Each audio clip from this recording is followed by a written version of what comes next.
রহমতুল্লাহি ওয়া বারাকাতুহু।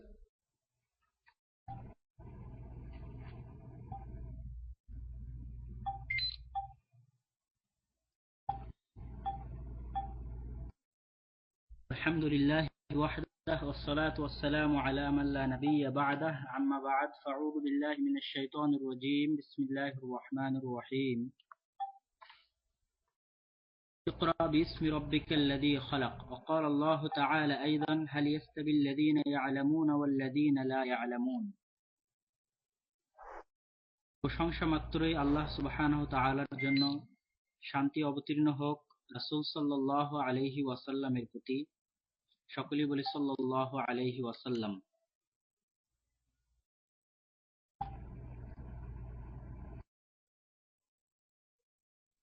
জি, সম্মানিত উপস্থিতি, আজকে আমার এটা প্রথম ক্লাস। তো আশা করছি সবাই শুনতে পাচ্ছেন আলহামদুলিল্লাহ। কেউ কেউ বলছেন যে সাউন্ড নট ক্লিয়ার। আমার তো এখানে যেভাবে নেট কানেকশন এবং নেটের যা স্পিড, তাতে তো মনে হচ্ছে যে ক্লিয়ার না হওয়ার কোনো প্রশ্ন আসে না, ক্লিয়ারই হওয়ার কথা।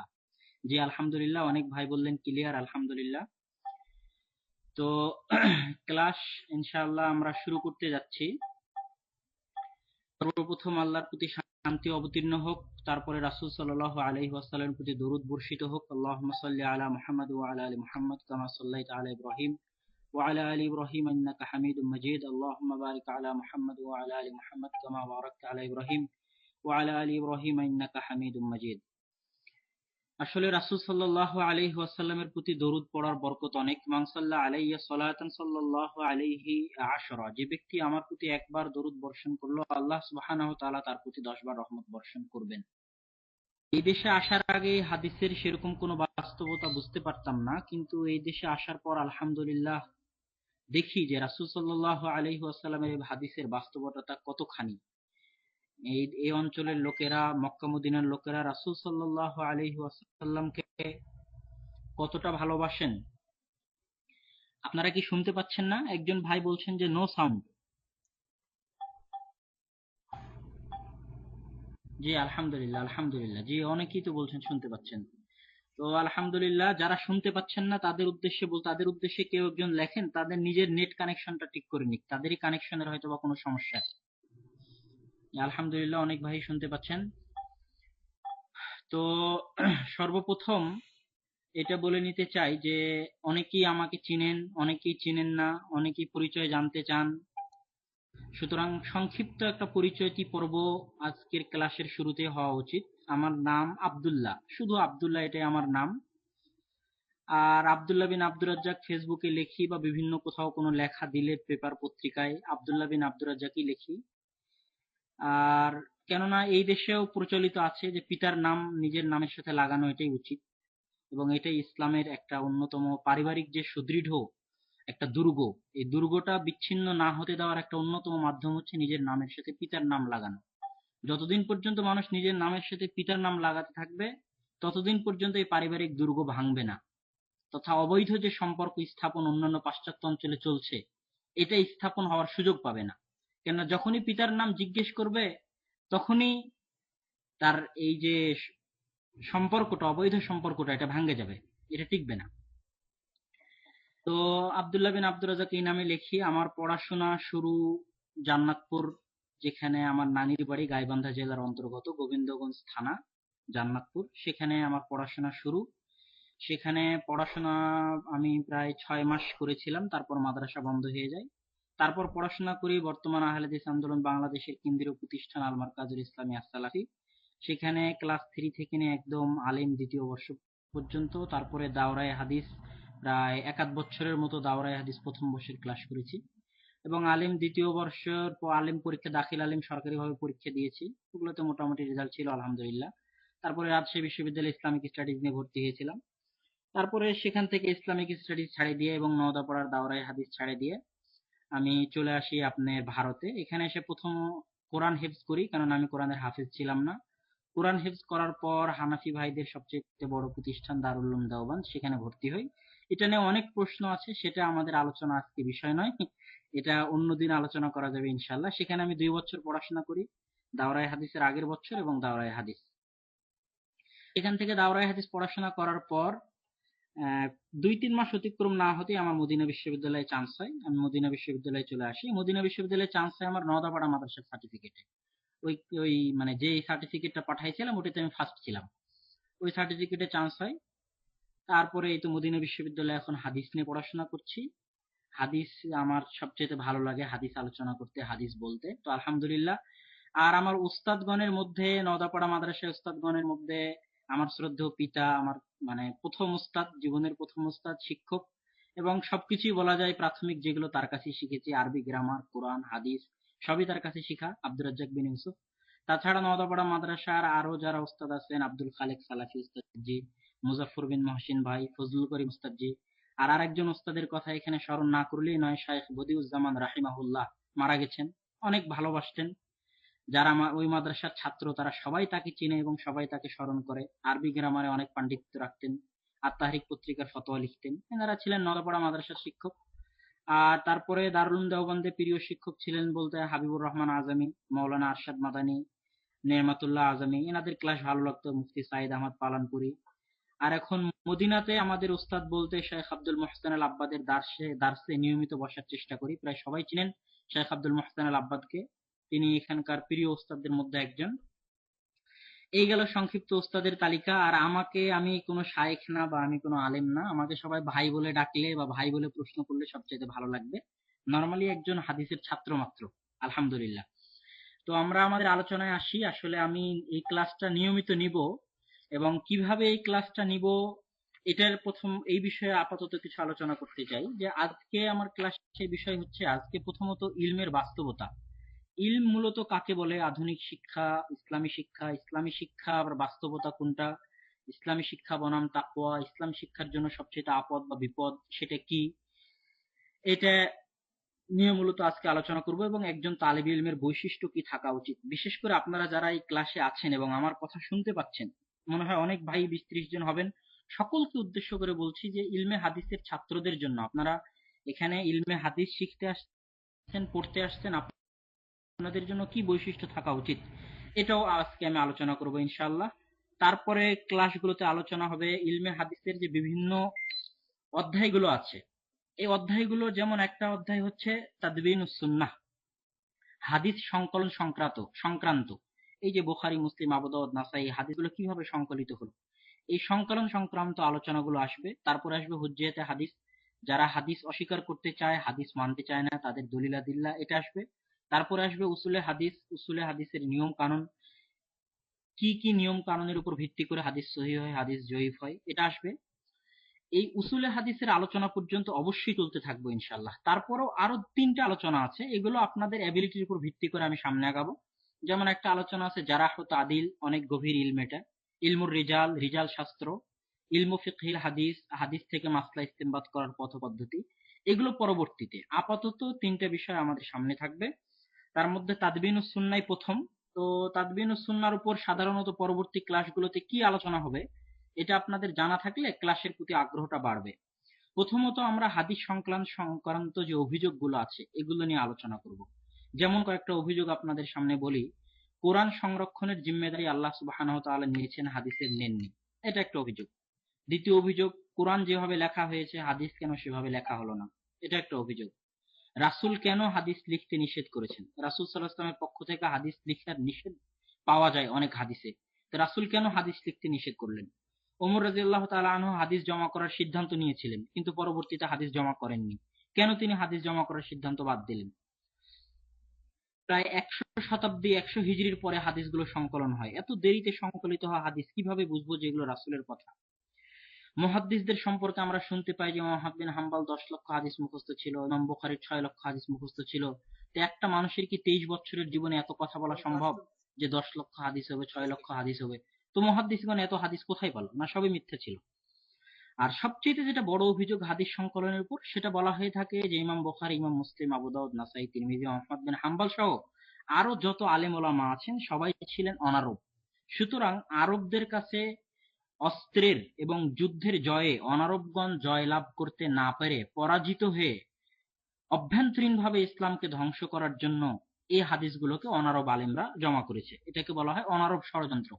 তথা আমাদের সামনে যে হাদিসের গ্রন্থগুলো আছে এগুলো অনারবদের ষড়যন্ত্রের ফল। এটা হলো হাদিস সংকলন সংক্রান্ত এই অভিযোগগুলো। আমাদের প্রথম দিকের ক্লাসে এই অভিযোগগুলোর উপর আলোচনা থাকবে, এই অভিযোগগুলোর জবাব কি, এই অভিযোগগুলোর বাস্তবতা কতটুকু।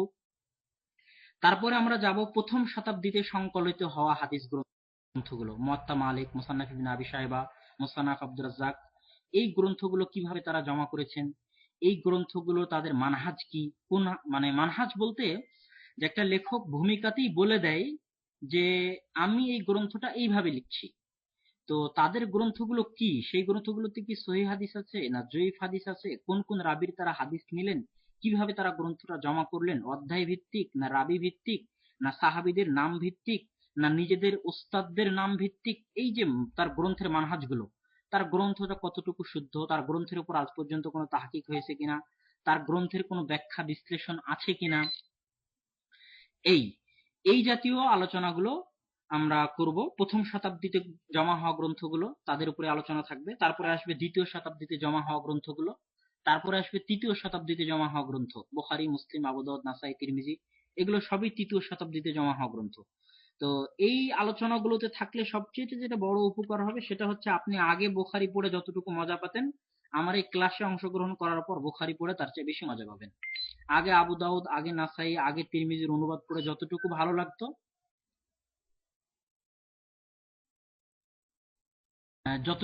লাগতো, আমার এই ক্লাসে অংশগ্রহণ করার পর ইনশাআল্লাহ আপনাকে বুখারী, মুসলিম, আবু দাউদ, নাসাই পড়তে তার চেয়ে অনেক ভালো লাগবে, কেননা গ্রন্থগুলোর ব্যাখ্যা, গ্রন্থগুলোর মানহাজ আপনি জানতে পারবেন। এইভাবে আমরা তাদবিনুস সুন্নাহর আলোচনা সামনে আগাবে, তাদবিনুস সুন্নাহর পর হুজ্জাতে হাদিস, তারপর উসুলে হাদিস ইনশাআল্লাহ। তো আজকে যে বিষয়ে আলোচনা করব সেই বিষয়ের দিকে আগাই। ভূমিকা মোটামুটি হলো আলহামদুলিল্লাহ। আজকে সর্বপ্রথম আলোচনা থাকবে ইলমের বাস্তবতা।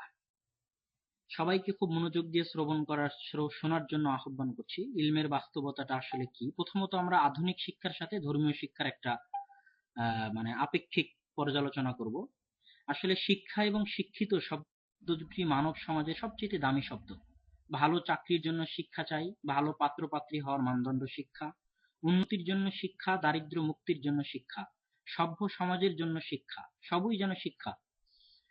সবার মুখে মুখে শিক্ষার গুরুত্ব আমরা শুনি ছোট থেকে, শিক্ষার হারও বেড়েছে আগের তুলনায়, সবাই এখন শিক্ষার গুরুত্ব বুঝে, ছেলে মেয়েকে সবাই স্কুল কলেজে পাঠায়। শুধু তাই নয়, বর্তমান সময়ের পিতামাতা নিজের অর্জিত সকল সম্পদ ছেলে মেয়ের পড়াশোনার জন্য ব্যয় করতে দ্বিধা করেন না।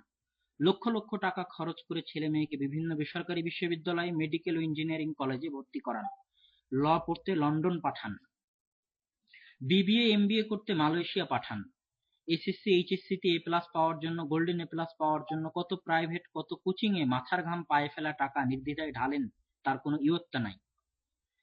আসলে এই সমস্ত শিক্ষার মূল লক্ষ্যটা এবং ফলাফলটা কি, আমাদের লাভটা কি? অনেকের কাছে মনে হবে যে একটা ভালো চাকরি মনে হয় শিক্ষার লাভ, সেই চাকরি থেকে পাওয়া টাকায় বাড়ি গাড়ি জমি জায়গা করতে পারাই মনে হয় শিক্ষার ফল। আসলে ভালো চাকরি দিয়ে কি হবে? চাকরি থাকার পরেও যদি নিজের মা বৃদ্ধাশ্রমে ধুকে ধুকে মরে, যে মায়ের গলার হার বিক্রি করা টাকায় পড়াশোনা করেছে ছেলে, ওই মাকেই যদি মূল্যায়ন না করতে পারে, তাহলে চাকরি দিয়ে কি লাভ? স্ত্রী যদি নিজের স্বামী ও ছেলে মেয়েকে ফেলে পরকীয়ায় লিপ্ত হয়, তাহলে গাড়ি বাড়ি দিয়ে কি হবে? স্বামী স্ত্রীর মধ্যে যদি মিল না থাকে, তাহলে এসি রুম দিয়ে কি হবে? আসলে সুখ আর শান্তি এক জিনিস নয়। এসি গাড়ি, বহুতল ভবন, বিঘা বিঘা প্লট, ব্যাংকে লাখ লাখ টাকা, এগুলো সুখ হতে পারে। জি, ভিডিও অন করা নাই। আমি সকল ভাইকে বলবো যে আপনারা এখানে মন্তব্য লেখার দিকে মনোযোগ না দিয়ে আমার কথাগুলো মনোযোগ দিয়ে শোনার চেষ্টা করেন। ভিডিও অন করা নাই, অডিও শুনতে পেলে আলহামদুলিল্লাহ, অডিও ক্লিয়ার শুনতে পাচ্ছেন কিনা এটাই দেখেন, এবং কথাগুলোর দিকে মনোযোগ দেন। এখানে কিছু লিখলে তাহলে আপনার কথার প্রতি মনোযোগ হারায় ফেলবেন। তো বহুতল ভবন, ব্যাংকের লাখ লাখ টাকা, এগুলো সুখ হতে পারে। কথায় আছে টাকায় বাঘের দুধও পাওয়া যায়। আপনি টাকা দিয়ে হয়তোবা দুনিয়ার সবই নিজের পায়ের তলায় নিয়ে আসতে পারেন, ভালো খাবার, সুন্দরী নারী, টাকায় কিনা পাওয়া যায়, কিন্তু শান্তি পাবেন না। শান্তি এমন এক জিনিস যা টাকা দিয়ে কিনতে পাওয়া যায় না। আমাদের কাছে শিক্ষার যে সংজ্ঞা, তা আমাদের সুখ দিতে পারবে, এতে কোনো সন্দেহ নাই, কিন্তু আমাদের শিক্ষার হার যতই বাড়ুক, দুর্নীতি কমার নাম নিবে না। এদেশে শিক্ষিত মানুষেরাই বেশি দুর্নীতিবাজ, মারামারি, কাটাকাটি, রাহাজানি বাড়ছে, আরো বাড়বে। শিক্ষিত মানুষেরাই খুনের রাজনীতি করে, নিজের স্বার্থ হাসিলের জন্য ভাইয়ের গলায় ছুরি চালায়। শিক্ষার শিক্ষিতের হার সংখ্যা বাড়ার পরেও শান্তি তো দূরে থাক, শুধু অশান্তি আর অশান্তি। পত্রিকার পাতা খুললেই ধর্ষণ আর ইফটিজিং এর খবর। কারা করে? নামি দামি বিশ্ববিদ্যালয়ের শিক্ষিত ছাত্ররাই করে। ইয়াবা এবং মদ গাঁজা সহ কারা গ্রেফতার হয়? শিক্ষিত স্টুডেন্টরাই গ্রেফতার হয়। তবে হ্যাঁ, অনেকেই কিন্তু শান্তিতে আছে, অশিক্ষিত হওয়ার পরও শান্তিতে আছে। আশ্চর্য হচ্ছে, অশিক্ষিত হওয়ার পরও শান্তিতে আছে। কয়দিন আগে প্রথম আলোতে দিনাজপুরের মানুষের জীবনযাপন নিয়ে একটি ফিচার লেখা হয়েছিল। একজন বৃদ্ধ মাত্র 3 বিঘা জমি, সেখানে ধান আবাদ করেন, ধানের ফাঁকে ফাঁকে সবজি আবাদ করেন, ধান দিয়ে ভাতের কাজ হয়, সবজি বিক্রি করে তরি তরকারি হয়। প্রথম আলোর রিপোর্টার আশ্চর্য হয়ে প্রশ্ন করেছিলেন, কেমনে চলে আপনার দিন? ওই বৃদ্ধ একগাল হেসে উত্তর দিয়েছিলেন, আল্লাহ চালালে এমনি চলে বাহে। এই বৃদ্ধের মতো অনেক শিক্ষিত মানুষরা একগাল হাসি নিয়ে কথা বলতে পারে, তাদের জীবনেও শান্তি আছে। ছেলে মেয়ে কথার অবাধ্য হয় না, স্ত্রী আমানতের খেয়ানত করে না, হাড় ভাঙ্গা পরিশ্রম করে স্বামী যখন বাড়িতে ফিরে তখন স্ত্রীর মিষ্টি হাসিতে সব কষ্ট ভুলে যায়। বৃদ্ধ অবস্থায় কে মায়ের সেবা করবে তা নিয়ে ছেলে মেয়েদের মধ্যে হুড়োহুড়ি পড়ে যায়। ছেলেদের ভক্তি দেখে মায়ের মুখে হাসি ফোটে, নিজের কষ্টকে তখন তার সার্থক মনে হয়। আমরা কি কখনো খুঁজে দেখেছি এই শান্তিগুলো কোথায় থেকে আসে? ছেলেদের মধ্যে মায়ের মুখে হাসি ফোটানোর ফিলিংস কোথায় থেকে আসে? স্ত্রী কেন স্বামীকে খুশি রাখতে চায়? স্বামী কেন স্ত্রীকে ছেড়ে অন্য মেয়ের সাথে পরকীয়ায় লিপ্ত হয় না? ভাই কেন ভাইয়ের জন্য জীবন দিতে চায়? এই ফিলিংসটা যেখান থেকে আসে সেটাই হচ্ছে আসল শিক্ষা।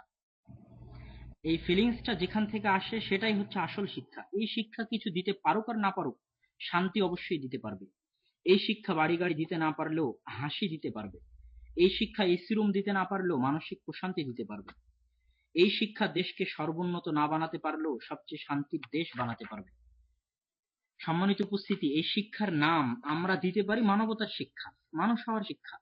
কিন্তু কি মূল মন্ত্রকে ভিত্তি করে একজন মানুষ এই মানবতার শিক্ষায় শিক্ষিত হবে? মানবতার মানদণ্ডই বা কি হবে? কে নির্ধারণ করবে সে মানদণ্ড? মানুষ। মানুষের জ্ঞান তো সীমিত। অতীতের সকল ইতিহাস মানুষ জানে না। নূহ আলাইহিস সালাতু ওয়াস সালাম, ইব্রাহিম আলাইহিস সালাতু ওয়াস সালাম, আজ থেকে হাজার হাজার বছর পূর্বে কি হয়েছিল এই ইতিহাস মানুষ জানে না। ভবিষ্যতে কি হবে তাও মানুষ জানে না। অতীতে কোন আইনের ফলে কি হয়েছিল, শান্তি এসেছিল না অশান্তি, তাও মানুষের জ্ঞানের সীমার বাইরে। কোন নিয়মে কোন আদর্শে মানুষ শান্তিতে থাকবে এটা মানুষ জানে না। এছাড়া মানুষের মধ্যে হিংসা আছে, রাগ আছে, আবেগ আছে। আমাদের মধ্যে রাগ আছে, আমাদের মধ্যে হিংসা আছে, আবেগ আছে। এই জাতীয় বৈশিষ্ট্য নিয়ে আমরা কখনোই একটা সার্বজনীন মানবতার মানদণ্ড দাঁড় করাতে পারি না, এটা অসম্ভব। এই জন্য সব দেশে আমরা দেখতে পাই যে রাত দিন সংবিধান চেঞ্জ হচ্ছে। আজকে যেটা আমার আপনার কাছে মানবতার মানদণ্ড, পরের দিন আরেকজনের কাছে সেটা সন্ত্রাসের মানদণ্ড। হচ্ছেও তাই, এটাই স্বাভাবিক। সার্বজনীন মানদণ্ড একমাত্র তিনিই দাঁড় করাতে পারেন যিনি অতীত ভবিষ্যতের জ্ঞান রাখেন। মানুষের মেধা, মনন, মস্তিষ্ক, ইচ্ছা, অভ্যাস সম্পর্কে যিনি সবচেয়ে বেশি জানেন। যার মধ্যে কোনো মানুষের প্রতি হিংসা নাই, কোনো মানুষের প্রতি রাগ নাই, আবেগ নাই। যেখানে প্রতিটি মানুষের জন্য রয়েছে দয়া আর দয়া। মানুষের সৃষ্টিকর্তা মহান আল্লাহ ছাড়া কেই বা হতে পারেন তিনি। তিনি পারেন সার্বজনীন মানবতার মানদণ্ড দাঁড় করাতে, ভালো মানুষ হওয়ার পথ বাতলে দিতে, দুনিয়াতে শান্তি প্রতিষ্ঠার থিওরি বলে দিতে। সম্মানিত উপস্থিতি, আপনি বাংলাদেশের গ্রামাঞ্চলে যান, যে শিক্ষিত পরিবারগুলোতে শান্তি আছে তাদের কাছে যান, তাদেরকে জিজ্ঞেস করুন কি সেই মূল মন্ত্র যা তাদের জীবন শান্তিতে রেখেছে। যেখানে একজন মানুষ টাকার উপর শুয়ে থেকেও ঘুমের বড়ি খেয়ে ঘুমোতে পারে না, সেখানে একজন মানুষ সকালে পান্তা খেয়েও আরামের ঘুম দেয়। যেখানে একজন কোটিপতি চিন্তায় হার্ট অ্যাটাক করে, সেখানে ব্যাংকে কোনো টাকা জমা না রেখে একজন মানুষ আনন্দের হাসি হাসে। জিজ্ঞেস করুন কেন, কিভাবে তারা এই হাসি হাসতে পারে। আসলে তাদের জীবনাচার নিয়ে যদি আমরা গবেষণা করি, তাহলে আমাদের কাছে স্পষ্ট হবে এই মানুষগুলো মসজিদের মেম্বারে হয়তোবা হুজুর সাহেবের কাছে শুনেছিলেন রাসূল সাল্লাল্লাহু আলাইহি ওয়াসাল্লাম বলেছেন মায়ের পায়ের নিচে জান্নাত। এই মানুষগুলোই হয়তোবা কোরআনের অনুবাদে পড়েছেন মহান আল্লাহ বলেছেন পিতামাতার মুখ দিয়ে যেন উচ্চারণ না হয়। এই মানুষগুলোই হয়তো মিশকাতের অনুবাদে পড়েছে স্ত্রীকে রাসূল কত ভালোবাসতেন। তারা হয়তো কোনো জালসায় কোনো আলেমের মুখে শুনেছেন ভিক্ষা করে খাও যুবক, তবু যৌতুক নিও না, যৌতুক নেওয়া হারাম। তারা হয়তো বুখারীর অনুবাদে পড়েছেন রাসূল কত মানবসেবী ছিলেন, কত শিশু দরদী ছিলেন। রাসূলের কথা, জীবন চরিত, কোরআনের বাণী তাদের মধ্যে বিবেকবোধ জাগ্রত করেছে। ধর্মীয় শিক্ষাটাই তাদেরকে অনেক সুন্দর মানুষে পরিণত করেছে। ধর্মের এই বাণী তাদের হাতে তুলে দিয়েছে অমেয় শান্তি সুতার চাবি। তাই তো কোনো সমাজবিদই শান্তি সম্প্রীতির জন্য ধর্মীয় মূল্যবোধের কথাকে অস্বীকার করেন না, করতে পারেন না। আধুনিক শিক্ষা আমাকে এবং আপনাকে যত উন্নতি করুক না কেন, শান্তি প্রতিষ্ঠার জন্য ধর্মীয় শিক্ষা ছাড়া কোনো গত্যন্তর নাই। তাই বলা চলে আসল শিক্ষাই হচ্ছে ধর্মীয় মূল্যবোধের শিক্ষা। মানুষের শারীরিক চিকিৎসার জন্য যেমন জেনারেল শিক্ষক ডাক্তার লাগে, তেমনি অপরাধ প্রবণ মানসিক বিকারগ্রস্ত মানুষগুলোকে সুস্থ করার জন্য ধর্মীয় ডাক্তার লাগে। আজও সমাজে যতটুকু শান্তি বিরাজ করছে তা মাদ্রাসা শিক্ষিত ধর্মীয় ডাক্তারগণের দাওয়াতের বদৌলতে বিরাজ করছে। মসজিদের মেম্বারে পঠিত কোরআন ও হাদিসের ফলেই আজও সমাজে যতটুকু শান্তি আছে। কোনো বিবেকবান মানুষ এটা অস্বীকার করতে পারবেন না। আর দেশে যতটুকু অশান্তি আছে তা ইসলামী জ্ঞানের চর্চার অভাবের কারণে আছে। সুতরাং এই সংক্ষিপ্ত আলোচনায় আমি যে বিষয়টা আপনাদের সামনে ফুটিয়ে তুলতে চেয়েছি তা হচ্ছে, শান্তি এবং সুখ এক জিনিস নয়। আপনি আধুনিক শিক্ষায় শিক্ষিত হয়ে লাখ লাখ টাকার ব্যাংক ব্যালেন্স করে সুখ পেতে পারেন, কিন্তু ধর্মীয় শিক্ষা ছাড়া, কোরআন এবং হাদিসের জ্ঞান ছাড়া শান্তি পাবেন না। জীবনে যদি শান্তি প্রতিষ্ঠা করতে চান, জীবনে যদি শান্তিতে থাকতে চান, শান্তি এবং সুখের পার্থক্যটা আমাকে এবং আপনাকে বুঝতে হবে, বুঝার চেষ্টা করুন। জীবনে যদি শান্তিতে থাকতে চান, ধর্মীয় মূল্যবোধ এবং ধর্মীয় জ্ঞানের শিক্ষা আমার এবং আপনার পরিবারে আনতেই হবে। এই জিনিসটা আপনাদের সামনে বোঝানোর পর এবার আমি আসব ধর্মীয় শিক্ষা বনাম তাকওয়া। আমরা মনে করি যে মাদ্রাসায় পড়লে, মদিনা বিশ্ববিদ্যালয়ে পড়লে, দারুল উলুম দেওবন্দে পড়লে, বা আমাদের দেশের প্রতিষ্ঠানগুলোতে পড়লে, বা জাকির নায়েকের স্কুলে পড়লেই আমরা হয়তো বা অনেক ধর্মীয় শিক্ষিত হয়ে যাব এবং একজন আলেম হয়ে যাব। এটা আমাদের ধারণা, সকলের ধারণা। এবং তখন মানুষ আমাদেরকে বলবে যে আমি একজন আলেম, এবং মনে করবে আমি হয়তো একজন ভালো মানুষ। কিন্তু বাস্তবতা কিন্তু এর উল্টো। কোন মদিনা বিশ্ববিদ্যালয়ে পড়লেই একজন মানুষ আলেম হয়, মাদ্রাসায় পড়লেই একজন মানুষ আলেম হয়, জাকির নায়েকের স্কুলে পড়লেই একজন মানুষ ধর্মীয় শিক্ষায় শিক্ষিত হয় এবং সে ভালো হবে, এ কথাটা যে কতটা ভুল তা আমি আপনাকে আল্লাহ সুবহানাহু ওয়া তাআলার একটা আয়াত দিয়ে বুঝাই। যে আল্লাহ সুবহানাহু ওয়া তাআলা পবিত্র কোরআনে বলছেন, ইন্নামা ইয়াখশাল্লাহু মিন ইবাদিহিল উলামা, আল্লাহ সুবহানাহু ওয়া তাআলাকে সবচাইতে বেশি ভয় করেন আলেমগণ। ইন্নামা এটা আরবি গ্রামারের একটা অংশ। ইন্নামা বললে সীমাবদ্ধ করে দেওয়া হয়। আল্লাহ সীমাবদ্ধ করে দিলেন ইন্নামা শব্দ ব্যবহার করার মাধ্যমে, যে একমাত্র আল্লাহ সুবহানাহু ওয়া তাআলা বলছেন যে একমাত্র তারাই আমাকে ভয় করে যারা একমাত্র আলেম। তো এই কথাটা সত্যি খুব আশ্চর্যের, যে আল্লাহ সুবহানাহু ওয়া তাআলাকে ভয় করাটা সীমাবদ্ধ করে দিলেন একজন আলেমের সাথে। অথচ আমরা আমাদের সমাজে দেখতে পাই যে একজন মানুষ আলেম নয়, তারপরও সে আল্লাহ সুবহানাহু ওয়া তাআলাকে ভয় করছে। এটা কি আমরা আমাদের সমাজে দেখতে পাই না? অবশ্যই দেখতে পাই। একজন মানুষ স্কুল কলেজে পড়ছে, সে আলেম নয়, তারপরও সে আল্লাহ সুবহানাহু ওয়া তাআলাকে ভয় করছে। আর আল্লাহ বললেন যে আমাকে ভয় করবে শুধু সেই যে আলেম। তাহলে কথাটা কেমন একটু দ্বান্দ্বিক হয়ে গেল না? যে একজন ভাই আমাদেরকে জিজ্ঞেস করেছেন যে ইন্নামা ইয়াখশাল্লাহু মিন ইবাদিহিল উলামা, এটা আসলে কোন সূরার কত নম্বর আয়াত? জি আলহামদুলিল্লাহ, জাযাকুমুল্লাহ খায়র। এটা সূরা ফাতিরের 28 নম্বর আয়াত। সূরা ফাতির 28 নম্বর আয়াত, ইন্নামা ইয়াখশাল্লাহু মিন ইবাদিহিল উলামা। বিষয়টা বোঝার চেষ্টা করেন। আল্লাহ বলছেন, আল্লাহ সীমাবদ্ধ করে দিচ্ছেন ইন্নামা শব্দ দিয়ে, যে আমাকে একমাত্র ভয় করে কি আলেমরা। আর আমরা আমাদের সমাজে দেখতে পাচ্ছি যে আলেম ছাড়াও হাজার হাজার মানুষ আল্লাহকে ভয় করে। একজন স্কুল কলেজের প্রফেসর কোনোদিন মাদ্রাসায় পড়েনি, আল্লাহকে ভয় করে। তাহলে বুঝতে হবে আমরা যেটা আলেমের সংজ্ঞা দিচ্ছি এই সংজ্ঞায় কোনো ত্রুটি আছে, এই সংজ্ঞায় অবশ্যই কোনো ত্রুটি আছে। সেটাই আমি আপনাকে দেখাতে যাচ্ছি যে আসলে আল্লাহ সুবহানাহু ওয়া তাআলা আলেম বলতে কাকে বোঝাতে চাচ্ছেন এই আয়াতে। আল্লাহ আলেম বলতে কোনো মাদ্রাসা পড়ুয়া আলেমকে বোঝাননি।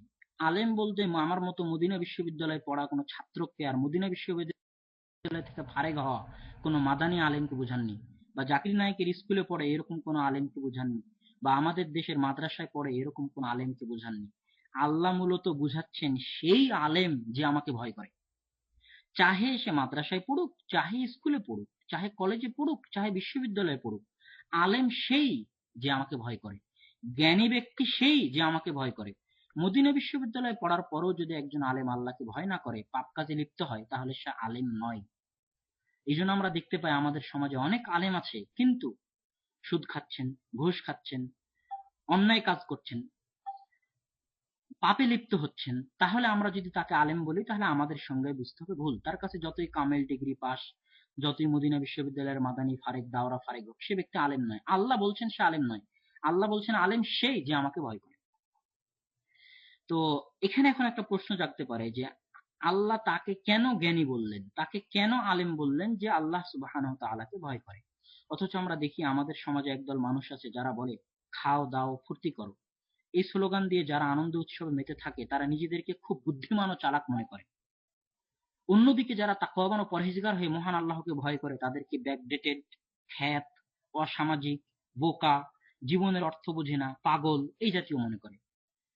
কিন্তু সত্যি বলতে কি, বাস্তবেই কি যে খাও দাও ফুর্তি করো স্লোগান দিয়ে নিজেকে খুব চালাক এবং বুদ্ধিমান মনে করছে, লাখ লাখ টাকা ইনকাম করছে, সে সে কি বাস্তবেই চালাক, সে কি বাস্তবেই বুদ্ধিমান? না, যেই ছেলেটাকে ওই আল্ট্রা মডার্ন ছেলে বলছে ব্যাকডেটেড, খ্যাত, অসামাজিক, বোকা, সেই ছেলেটা চালাক, সেই ছেলেটা বুদ্ধিমান। আসলে চালাককে, বুদ্ধিমানকে, জ্ঞানীকে, এটা একটু আমার সাথে একটু দেখুন, একটু উদাহরণ এবং যুক্তি দিয়ে বুঝুন।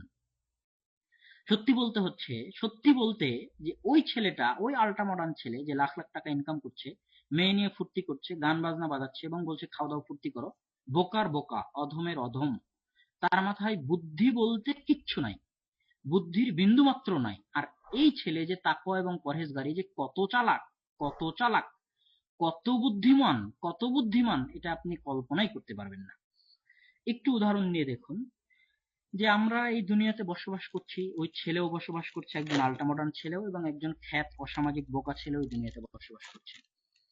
একজন খ্যাত অসামাজিক বোকা ছেলে কোরআন এবং হাদিসের নিয়ম মানে হালাল পন্থায় রুজি ইনকাম করছে, সে হালাল পন্থায় রুজি দিয়ে তার জীবন চলছে, সে আল্লাহ সুবহানাহু ওয়া তাআলা এবং রাসূলের সুন্নাত অনুযায়ী, বাপ মায়ের পছন্দ অনুযায়ী কোনো মেয়েকে বিবাহ করছে, তার দ্বারা তার যৌন চাহিদা মিটছে। এইভাবে সে টাকা পয়সাও ইনকাম করতে পারছে, বাড়ি গাড়িও করতে পারছে, সে তার নিজের যৌন চাহিদাও মেটাতে পারছে, সে সবই ভোগ করতে পারছে। জাস্ট এতটুকুই পার্থক্য যে ওই ছেলেটা যে হালাল হারামের পার্থক্য না করে লাখ লাখ টাকা ইনকাম করছে, যে জেনা হারাম এই পার্থক্য না করে জেনায় লিপ্ত হচ্ছে, তার আর এই ছেলের মাঝে পার্থক্য এতটুকুই, সে একটু বেশি আনন্দ করতে পারছে, আর এই ছেলেটা তার চাইতে একটু কম আনন্দ করতে পারছে, কিন্তু আনন্দ কিন্তু দুইজনই করতে পারছে। হালাল টাকায় রুজি ইনকাম করে ওই ছেলেটা আনন্দ করতে পারছে, হালাল টাকায় বিবাহ করে ওই ছেলেটা আনন্দ উদযাপন করতে পারছে, আর ওই ছেলেটা হারাম টাকায় একটু বেশি আনন্দ করছে, হারাম পন্থায় জেনা করে একটু বেশি আনন্দ করছে, জাস্ট এতটুকুই পার্থক্য। কিন্তু মরার পর আমি এবং আপনি যখন মারা যাব, ওই আল্ট্রা মডার্ন চালাক ধূর্ত ছেলে যে নিজেকে খুব চালাক মনে করছে, সে যখন মারা যাবে, সে কিন্তু নিশ্চিত না যে তার পরকাল হবে কিনা। আর আমি এবং আপনি বিশ্বাস করি, কিন্তু তারপরও নিশ্চিত না, আমি আপনি বিশ্বাস করি অবশ্যই যে পরকাল হবে, কিন্তু আমরা তো আর দেখতে পাচ্ছি না যে পরকাল হচ্ছে। এখন কিয়ামতের দিন মৃত্যুবরণের পর যদি পরকাল হয়, যদি যদি আল্লাহ সুবহানাহু ওয়া তাআলা বিচার করেন, ওই আল্ট্রা মডার্ন ছেলেটারও বিচার করেন, আর আমারও বিচার করেন, আর এই খ্যাত বোকা অসামাজিক পাগল ছেলেটারও বিচার করেন, তাহলে কি হবে? যদি আল্লাহ কিয়ামতের দিন বিচার করেন, তাহলে আল্ট্রা মডার্ন ছেলের জায়গা হবে জাহান্নাম, আর এই খ্যাত বোকা অসামাজিক ছেলের জায়গা হবে জান্নাত। তাহলে দেখেন এই খ্যাত ছেলেটা কতটা চালাক, সে এমন একটা পথ অবলম্বন করেছে যে পথ তাকে দুনিয়াতেও আনন্দ দিয়েছে, আজকে আখেরাতেও আনন্দ দিচ্ছে। সে রিস্ক নিতে যায়নি, কত চালাক। যদি কিয়ামত হয়, যদি না হলো তাহলে কোনো কথা নাই, তাহলে দুনিয়াতে আমি আনন্দ করলামই, দুনিয়াতে তো আমার স্ত্রী ছিল, হালাল পন্থায় টাকা উপার্জন করেছি, রুজি করেছি, কিন্তু রিস্ক নিচ্ছে না। যদি কিয়ামতের দিন আল্লাহ বিচার করেন, তাহলে আমার কোনো টেনশন নাই, আমি আবার জান্নাত পাবো, আবার আনন্দ করতে পারবো। কিন্তু ওই যে নিজেকে আল্ট্রা মডার্ন, ও যে কত বোকা এবং কত নির্বুদ্ধি এবং কত গাধা, যে কিয়ামতের দিন সে ফাঁকে পড়ে যাবে। যদি আল্লাহ সুবহানাহু ওয়া তাআলা বিচার করেন, তাহলে তার বাঁচার কোনো পথ নাই, দুনিয়ার আনন্দই তার শেষ।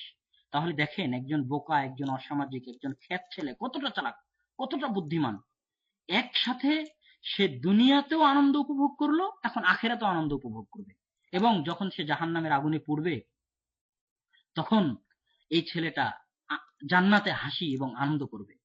তাহলে এই জায়গায় আমি একটা জিনিস আপনাদের সামনে বোঝানোর চেষ্টা করলাম, যে ধর্মীয় শিক্ষা প্রতিষ্ঠানে পড়লেই একজন মানুষ আলেম হয় না। আলেম সেই যে এইভাবে আল্লাহকে ভয় করে এবং খ্যাত এবং অসামাজিক হয়ে দুনিয়াতে জীবনযাপন করে, এবং দুনিয়াতেও বৈধ পন্থায় আনন্দ করতে পারে, কিয়ামতের মাঠেও বৈধ পন্থায় আনন্দ করবে ইনশাআল্লাহুল আজিজ।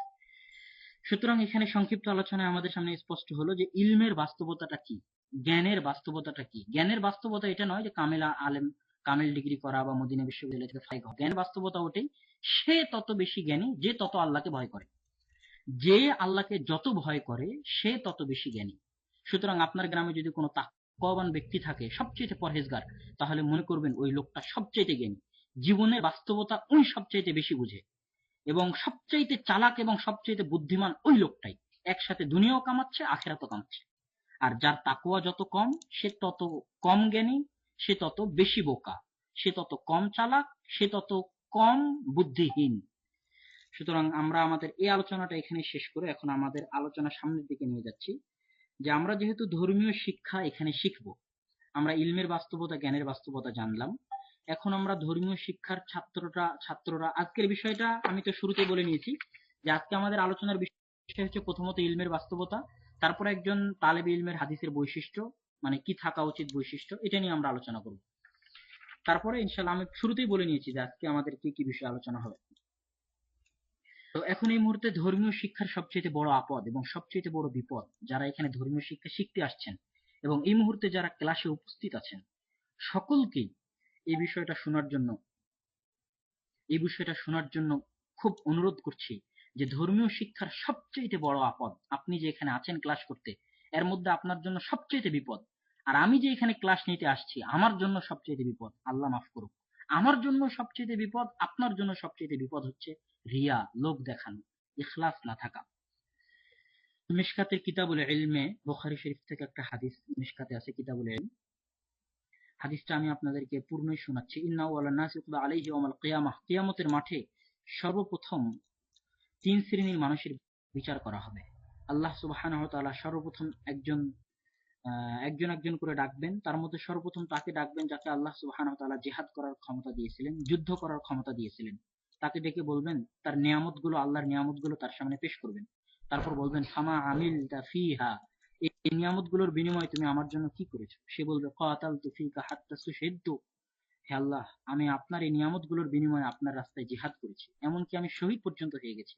তখন আল্লাহ বলবেন কাযাবতা, তুমি মিথ্যা বলছো, ওয়ালাকিন্নাকা কাতালতা আন ইউকালা জারি, তুমি এই জন্য আল্লাহর রাস্তায় যুদ্ধ করেছো যেন তোমাকে মুক্তিযোদ্ধা বলা হয়, বীর যোদ্ধা বলা হয়, তোমাকে যেন সাহসী বলা হয়। ফাকাদ কিলা সুম্মা উমিরা বিহি ফাসুহিবা আলা ওয়াজহিহি হাত্তা উলকিয়া ফিন্নার, তখন আল্লাহ সুবহানাহু ওয়া তাআলা ফেরেশতাদেরকে নির্দেশ দিবেন, তাকে নাকের উপর ভর করে উল্টাভাবে ছেঁচড়াতে জাহান্নামের আগুনে নিক্ষেপ করা হবে। সম্মানিত উপস্থিতি, দেখুন, জাহান্নামে যাচ্ছে কোনো চোর নয়, কোনো ডাকাত নয়, কোনো দুর্নীতিবাজ নয়, কোনো জেনাকারী নয়, কোনো সুদখোর নয়, কোনো ঘুষখোর নয়, আল্লাহর রাস্তায় জিহাদ করে শহীদ হওয়া ব্যক্তি জাহান্নামে যাচ্ছে। আল্লাহর রাস্তায় জিহাদ করে শহীদ হওয়া ব্যক্তি জাহান্নামে যাচ্ছে। তারপরে দ্বিতীয় আরেকজনকে আল্লাহ সুবহানাহু ওয়া তাআলা রাখবেন, আমাদের মতো, আল্লাহ আমাদের মাফ করুক, আমাদের মতো যারা আল্লাহর রাস্তায় কোরআন শিখেছে, হাদিস শিখেছে, কোরআন পড়েছে, মানুষকে শিখিয়েছে। আল্লাহ তাকে ডাকবেন, তার নিয়ামত তার সামনে পেশ করবেন, বলবেন ফামা আমিলতা ফিহা, তুমি আমার এই নিয়ামতের বিনিময়ে কি করেছো? সে বলবে তাআল্লামতুল ইলমা ওয়া আল্লামতুহু, আমি ইলম শিখিয়েছি, মানুষকে শিখিয়েছি, ওয়া করাআতু ফিকাল কুরআনা, তোমার জন্য কোরআন পড়েছি। তখন আল্লাহ বলবেন কাযাবতা, তুমি মিথ্যা বলছো, আল্লাহ মাফ, ওয়ালাকিন্নাকা তাআল্লামতাল ইলমা লিইউকালা আলিম, তুমি এই জন্য ইলম শিখেছো যেন তোমাকে আলেম বলা হয়। ইয়াজবিল্লাহ, তুমি এই জন্যই কোরআন তেলাওয়াত করেছো যেন তোমাকে কারি বলা হয়, আর বাস্তবে দুনিয়ার বুকে তোমাকে আলেম বলা হয়েছে, দুনিয়ার বুকে তোমাকে কারি বলা হয়েছে। তখন আল্লাহ সুবহানাহু ওয়া তাআলা ফেরেশতাকে ডাকবেন এবং উল্টা মুখে জাহান্নামে ছেঁচড়াতে নিক্ষেপ করা হবে। আল্লাহ মাফ করুক, দেখেন, জাহান্নামে কোনো সুদখোর যাচ্ছে না, জাহান্নামে কোনো ঘুষখোর যাচ্ছে না, জাহান্নামে কোনো জেনাকারী ব্যক্তি যাচ্ছে না, জাহান্নামে যাচ্ছে আল্লাহর রাস্তায় যাকে আমরা হয়তো শাইখ মনে করছি, বড় আলেম মনে করছি, এরকম বড় আলেম যিনি মানুষকে দিনের দাওয়াত দিতেন, তিনি জাহান্নামে যাচ্ছেন। আল্লাহ মাফ করুক। তারপরে একজন লোককে ডাকবেন যাকে আল্লাহ সুবহানাহু ওয়া তাআলা লাখ লাখ কোটি কোটি টাকার ধন সম্পদ দিয়েছিলেন। আল্লাহ তাকে ডেকে বলবেন, তোমাকে লাখ লাখ টাকা দিয়েছিলাম, ধন সম্পদ দিয়েছিলাম, তুমি এই ধন সম্পদের বিনিময়ে কি করেছো? তখন সে বলবে মা তারাকতু মিন সাবিলিন তুহিব্বু আন ইউনফিকা ফিহা, আল্লাহ, আমি তোমার জন্য এমন কোন রাস্তা ছাড়িনি যে রাস্তায় ধন সম্পদ ব্যয় করলে তুমি খুশি হতে, আমি আল্লাহ সেই রাস্তায় ধন সম্পদ ব্যয় করেছি। তখন আল্লাহ সুবহানাহু ওয়া তাআলা বলবেন কাযাবতা, তুমি মিথ্যা বলছো, ওয়ালাকিন্নাকা ফাআলতা লিইউকাল হুয়া জাওয়াদ, তুমি আল্লাহর রাস্তায় ধন সম্পদ এই জন্যই ব্যয় করেছো যেন একটা মসজিদ বানিয়ে দিলে ওই এলাকাবাসীর কাছে ভোট পাওয়া যায়, ওই এলাকাবাসী যেন তোমাকে দানবীর বলে, দানশীল বলে, এই জন্য তুমি আমার রাস্তায় দান করেছো। তখন আল্লাহ ফেরেশতাকে নির্দেশ দিবেন, ফেরেশতা ওই ব্যক্তিকে নাকের ভরে ছেঁচড়াতে জাহান্নামে নিয়ে যাবে। সুম্মা উলকিয়া ফিন্নার, তারপরে তাকে জাহান্নামে নিক্ষেপ করা হবে। হাদিস বুখারীর মিশকাত কিতাবুল ইলম। এই হাদিস পড়লে সত্যি খুব আশ্চর্য লাগে, আমিও ভাবি, আপনারাও ভাবুন, যে এখানে তিনজন ব্যক্তি জাহান্নামে যাচ্ছে, একজন শহীদ, একজন আলেম, আর একজন দানবীর। যে শহীদ সে তার নিজের জীবনটা আল্লাহর রাস্তায় দেওয়ার পরও জাহান্নামে যাচ্ছে। একজন আলেম পুরো জীবনটা কোরআন এবং হাদিস শিখলো, কোরআন এবং হাদিসের দাওয়াত দিল, তারপরও জাহান্নামে যাচ্ছে। একজন দানবীর লাখ লাখ কোটি কোটি টাকা আল্লাহর রাস্তায় দিল, তারপরও সে জাহান্নামে যাচ্ছে। কারণ কেন তারা জাহান্নামে যাচ্ছে? একজন সুদখোর, একজন ঘুষখোর নয়, একজন শহীদ, একজন দানবীর, একজন আলেম কেন জাহান্নামে যাচ্ছে? একটাই কারণ, তাদের অন্তরে ইখলাস ছিল না। ইখলাস, আল্লাহ সুবহানাহু ওয়া তাআলার সন্তুষ্টির জন্য এই কাজগুলো তারা করেনি। আল্লাহ আমাদেরকে মাফ করুক। সুতরাং যারা এখানে হাদিসের ক্লাসে আসছেন এবং আগামীতে নিয়মিত আসতে চান, তাদের জন্য সবচেয়ে বড় বিপদ, আর আমিও যে আজকে আসছি এবং আগামীতে নিয়মিত আসতে চাই, আমার জন্য সবচেয়ে বড় বিপদ হচ্ছে ইখলাস না থাকা। যদি ইখলাস না থাকে, তাহলে আপনাদের ভাগ্যেও জাহান্নাম জুটবে, আমার ভাগ্যেও জাহান্নাম জুটবে। আল্লাহ সুবহানাহু ওয়া তাআলা আমাদেরকে রক্ষা করুক। এবং এখন সকলে নিজ নিজ অন্তরটা এবং আমিও আমার অন্তরটা পরিষ্কার করে নিই, যেখানে আমরা হাদিসের ক্লাসে আসছি শুধুমাত্র আল্লাহ সুবহানাহু ওয়া তাআলার সন্তুষ্টির জন্য। আল্লাহ তুমি আমাদেরকে কবুল করো, আল্লাহুম্মা আমিন। সম্মানিত উপস্থিতি, ইখলাস থাকলে কি কি উপকার পাবেন? ইখলাস থাকলে সবচেয়ে যেটা বড় উপকার পাবেন, সেটা হচ্ছে কোনোদিন আমাকে এবং আপনাকে হতাশা গ্রাস করবে না। ইখলাস থাকলে সবচেয়ে বড় উপকার পাবেন, আমাকে এবং আপনাকে কোনোদিন হতাশা গ্রাস করতে পারবে না। কেমন? আজকে আমি দাওয়াত দিচ্ছি, দাওয়াত দিতে দিতে কোথাও অত্যাচারিত হলাম, নির্যাতিত হলাম, জেলে গেলাম, দুনিয়াবি কোনো লাভ হলো না, তখন আমি হতাশ হব, হতাশে দাওয়াত ছেড়ে দেব। কেন? যদি আমার অন্তরে ইখলাস না থাকে। আর যদি ইখলাস থাকে, তো দুনিয়া আমার জেলখানা, পৃথিবীর যেখানেই থাকি আল্লাহর সন্তুষ্টির জন্য দাওয়াত দিয়েছিলাম, কালকেও দিয়েছি, আজকেও দিব, জেল হলেও দিব, শুলি হলেও দিব, ফাঁসি হলেও দিব। সুতরাং এখানে হতাশার কিছু নাই। কেন? দাওয়াত তো আমি দুনিয়ার জন্য দিইনি, দাওয়াত দিয়েছিলাম আল্লাহর সন্তুষ্টির জন্য। কিন্তু যদি অন্তরে ইখলাসের অভাব থাকে,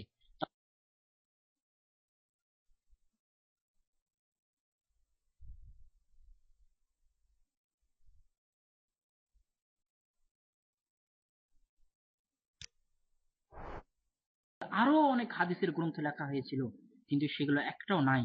শুধু ইমাম মালিকের মুয়াত্তা মালিক আজও আছে, কিয়ামত পর্যন্ত থাকবে। পৃথিবীর প্রতিটি মাদ্রাসায়, প্রতিটি শিক্ষা প্রতিষ্ঠানে, দ্বীনি শিক্ষা প্রতিষ্ঠানে মুয়াত্তা মালিক পড়ানো হয়। আলেম ওলামার হাতে আজও মুয়াত্তা মালিক আছে, কেননা ইমাম মালিকের অন্তরে ইখলাস ছিল। ইমাম বুখারীর মুয়াত্তা মুহাম্মদ তার পরে, মুয়াত্তা মালিকের পরে, মুয়াত্তা মুহাম্মদ মুয়াত্তা মালিকের পরে লেখা। আমরা বলছি না তার ভিতরে ইখলাস ছিল না, কিন্তু মুয়াত্তা মুহাম্মদ মুয়াত্তা মালিকের পরে লেখা, তার যুগের নয়। তো তারপরে যেমন ইমাম বুখারী রাহিমাহুল্লাহ, ইমাম বুখারী রাহিমাহুল্লাহ এনার যে গ্রন্থটা আজকে সারা দুনিয়ার আল্লাহ সুবহানাহু ওয়া তাআলার কিতাবের পরে সবচেয়ে বেশি গ্রহণীয় এবং কবুলযোগ্য গ্রন্থ, তারও কিন্তু কোনো কারণ নাই। একটাই কারণ, যে ইমাম বুখারী রাহিমাহুল্লাহর এই গ্রন্থে লেখার সময় তার ভিতরে ইখলাস ছিল। আজকেও যদি আমাদের এই দার্সে হাদিসে অংশগ্রহণে আমার এবং আপনাদের ইখলাস থাকে, আল্লাহ যদি কবুল করেন, তো দুনিয়াতে আমাদের এই পরকালে আমরা জান্নাত পাওয়ারও আশা করতে পারি। আল্লাহ সুবহানাহু ওয়া তাআলা আমাদের তৌফিক দান করুক, আল্লাহুম্মা আমিন। সম্মানিত উপস্থিতি, এই পর্যায়ে আমি আমার আলোচনার 3টা পর্ব শেষ করেছি। ইলমের বাস্তবতা, আসলে জ্ঞান কাকে বলে, আধুনিক শিক্ষার সাথে ধর্মীয় শিক্ষার তুলনা আলোচনা প্রথমে আসছিল। তারপরে আসছিল যে মাদ্রাসায় শিক্ষিত হলে আলেম নয়, বরং যে যত বড় তাকওয়াবান সে তত বড় আলেম, আর যার তাকওয়া যত কম সে তত কম আলেম, সে তত কম জ্ঞানী। তারপরে আসলাম যে আমরা আজকে ইলমে হাদিসের ছাত্র, আমাদের জন্য সবচেয়ে আপদ এবং সবচেয়ে বিপদটা কি, এই বিপদটা আমরা জানলাম, যে বিপদটা আমাদের জন্য জাহান্নাম ডেকে আনতে পারে। আল্লাহ আমাদের রক্ষা করুক। তারপরে সর্বপ্রথম আমি আপনাদের সবাইকে ইলমে হাদিসের এই ক্লাসে স্বাগতম জানাচ্ছি। আল্লাহ আমাদের কবুল করুক, আমাদের অন্তরটা ইখলাস দিয়ে ভরে দিক, এই দোয়াই করি, আল্লাহুম্মা আমিন। আসলে এই মুহূর্তে আমি আপনাদের সামনে, আপনারা যে ইলমটা শিখতে আসছেন, ইলমে হাদিস, ইলমে হাদিসের গুরুত্ব, এর গুরুত্বের উপর আমি তেমন কিছু বলবো না, শুধু এতটুকুই বলবো, কয়েকটা কথাই বলবো, যে কথা দিয়ে আমি এবং আপনি ইলমে হাদিসের গুরুত্বটা বুঝতে পারবো। এবং এই গুরুত্ব বলার পরেই ইলমে হাদিসের ছাত্রের কি বৈশিষ্ট্য থাকা উচিত, এই বৈশিষ্ট্য বলবো, বলে আজকের মতো আমাদের ক্লাসটা শেষ করবো ইনশাআল্লাহ। তারপরে আমি যেভাবে আপনাদের সিরিয়াল বলেছি সেইভাবে আমাদের ক্লাস চলবে। ইলমে হাদিসের গুরুত্ব বুঝাতে গিয়ে সর্বপ্রথম যে কথাটা বলবো, যে যতক্ষণ আপনি রাসূলের হাদিস পড়বেন ততক্ষণ আপনি রাসূলের সাথে আছেন। এই দুনিয়ার সবচেয়ে শ্রেষ্ঠ এবং সবচেয়ে মহান মানুষ মুহাম্মদ সাল্লাল্লাহু আলাইহি ওয়াসাল্লামের সাথে ততক্ষণ থাকতে পারবেন যতক্ষণ আপনি হাদিস পড়বেন। বুখারী পড়ছেন মানে রাসূলের সাথে আছেন, মুসলিম পড়ছেন মানে রাসূলের সাথে আছেন, ইলমে হাদিসের ক্লাসে আসছেন মানে রাসূলের সাথে আছেন। এখানে রাসূলের কথাই আলোচনা হচ্ছে, রাসূলের কথাই শোনানো হচ্ছে। জাস্ট এতটুকুই পার্থক্য, আমরা রাসূলকে দেখতে পাচ্ছি না, এতটুকুই পার্থক্য। আর ইলমে হাদিসের প্রতি আগ্রহ কার বেশি হয়? রাসূলের প্রতি যার যত মহাব্বত বেশি, ইলমে হাদিসের প্রতি আগ্রহ তার তত বেশি। এই ইলমে হাদিস সংগ্রহ করতে গিয়ে ইমাম বুখারী, ইমাম আহমদ বিন হাম্বল, ইমাম মুসলিম, ইমাম শাফি, ইমাম মালিক, ইবনু তাইমিয়া, ইবনু হাজার আসকালানি এবং সর্বশেষে আলবানী রাহিমাহুল্লাহ কত মাইল মাইল পথ হেঁটেছেন, হাজার হাজার মাইল পথ হেঁটেছেন খেয়ে না খেয়ে, শুধু রাসূলের হাদিসকে সংগ্রহ করার জন্য, রাসূলের হাদিসের মহাব্বতে, রাসূলের হাদিসের ভালোবাসায়। সুতরাং ইলমে হাদিসের গুরুত্বের ক্ষেত্রে এতটুকুই বলবো, এই একটা কথাই বলবো যে আমরা যতক্ষণ ইলমে হাদিস শিখছি ততক্ষণ আমরা এই দুনিয়ার মুহাম্মদ সাল্লাল্লাহু আলাইহি ওয়াসাল্লাম, যার শাফাআত ছাড়া জান্নাতে যাওয়া অসম্ভব, তার হাদিস শিখছি। এবং কিয়ামতের মাঠে আমরা এই আশা করি যে আমরা আমাদের জীবনটা যদি রাসূলের হাদিস শিখার পিছনে ব্যয় করতে পারি, কিয়ামতের মাঠে যেন আল্লাহ আমাদেরকে ওই ব্যক্তির সাথে থাকার তৌফিক দান করেন, যে ব্যক্তিকে না দেখেই তার হাদিসকে এত ভালোবেসেছিলাম, যেই ব্যক্তিকে না দেখেই তার হাদিসের ইলম অর্জনের জন্য আজকে আমরা এখানে এসেছি। আমি বলছি ওই ব্যক্তির সাথে যেন কিয়ামতের মাঠে থাকতে পারি, আল্লাহ যেন আমাদের সেই তৌফিক দান করেন। আল্লাহুম্মা আমিন।